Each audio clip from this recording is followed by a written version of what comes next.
තමුසේ කොහොමද මල්ලි අපිව මෙහෙම දාලා ගියේ?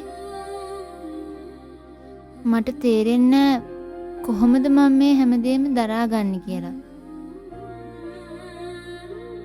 දෝනිට තාම බැරි වුණා ඔයාගේ මිදෙන්න. දෝනි පව් මල්ලි.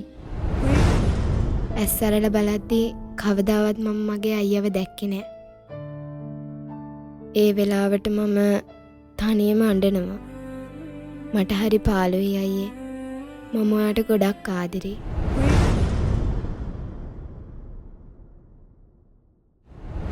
අයියා මන් ළඟ ඉන්නවා අක්කේ. එයා මට කවදාවත් නපුරක් වෙන්න නොදී මාව පරිස්සම් කරා.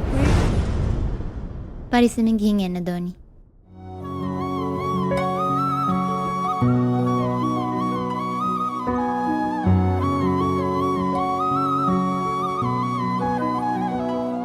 අනේ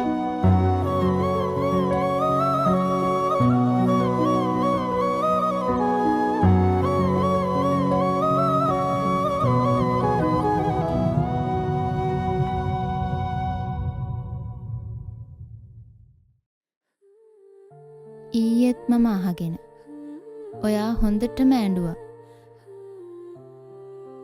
අයියව ගොඩක් මතක් වෙනවා අක්කේ. ආපෝ මොකද බං? යකෙක් දැකලා වගේ. මට තාමත් හිතා ගන්න බෑ කොහොමද ඒ වතුර බෝතලේ මම නෑවේ කියලා. නෑ නෑ අධ්‍යාපනය අංක 2. එතකොට අංක 1 මොකක්ද? අංක 1 ඔයානේ. මගේ ලොවේ මට සතුට අරන් පුංචි කුමාරී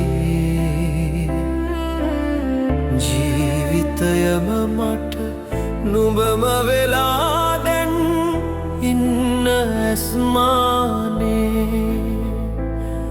මං ආදරේ